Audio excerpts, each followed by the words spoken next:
Pemirsa, Dewan Perwakilan Rakyat menunda pengesahan Perpu Cipta Kerja menjadi undang-undang. Meski demikian, para buruh yang tergabung dalam Konferensi Serikat Pekerja Indonesia atau KSPI menolak pengesahan tersebut dan ancam bakal turun ke jalan. Para buruh yang tergabung dalam Konfederasi Serikat Pekerja Indonesia atau KSPI sampai saat ini menolak langkah Dewan Perwakilan Rakyat yang membawa Perpu Cipta Kerja untuk disahkan menjadi undang-undang dalam sidang paripurna. Meski pengesahan sempat ditunda, namun Presiden KSPI Said Iqbal memastikan pihaknya tetap menolak langkah pengesahan Perpu Cipta Kerja menjadi undang-undang yang dipandang bertentangan dengan masyarakat, khususnya kelas pekerja. Penolakan buruh ini terus dilakukan lantaran akan berdampak pada pekerja di tanah air, mulai dari upah yang murah dan tak lazim, bahkan akan menghilangkan upah minimum sektoral atau UMS. Terlebih jika Cipta Kerja disahkan menjadi undang-undang, hal ini akan membuat perbudakan modern dari diperbolehkannya outsourcing.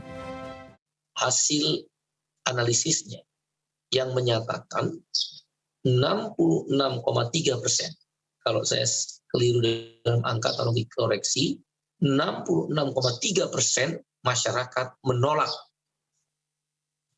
pengesahan Perpu nomor 2 tahun 2022 tentang Omnibus Law Cipta Kerja menjadi undang-undang. Atau dengan kata lain, menolak Omnibus Law Cipta Kerja. 66,3%. Dengan demikian, DPR yang telah mengesahkan Perpu nomor 2 ini menjadi undang-undang mewakili siapa?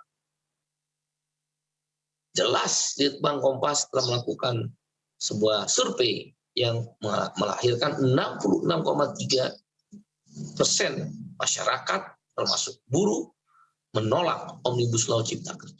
Di samping itu, dampak dari buruh juga berkaitan dengan pesangon, di mana dalam Cipta Kerja pesangonnya kecil hingga menghilangkan cuti panjang. Dari Jakarta, Ade Firmansyah, Adection.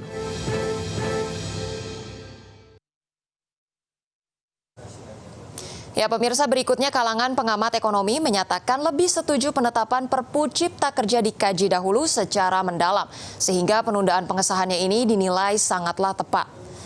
Peraturan pemerintah pengganti Undang-Undang Cipta Kerja atau Perpu Cipta Kerja batal disahkan menjadi undang-undang hari ini. Pengamat ekonomi yang juga sekaligus Direktur Selyos Bima Yudhistira mengatakan, di dalam Perpu Cipta Kerja terdapat beberapa isi yang kontradiksi sehingga bila undang-undang disahkan khawatir malah akan terjadi ketidakpastian hukum yang berimplikasi adanya ketidakpastian usaha di Indonesia. Bima menegaskan pengesahan Undang-Undang Cipta Kerja harus betul hati-hati.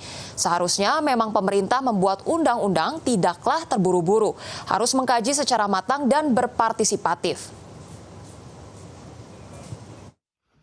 Pengesahan Cipta Kerja Perpu ini harus betul-betul hati-hati dan harus dikaji secara mendalam, terutama oleh DPR sebenarnya.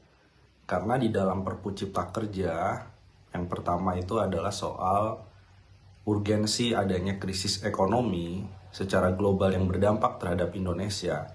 Itu tidak perlu dijawab dengan Perpu kedaruratan. Karena toh ekonomi Indonesia masih tumbuh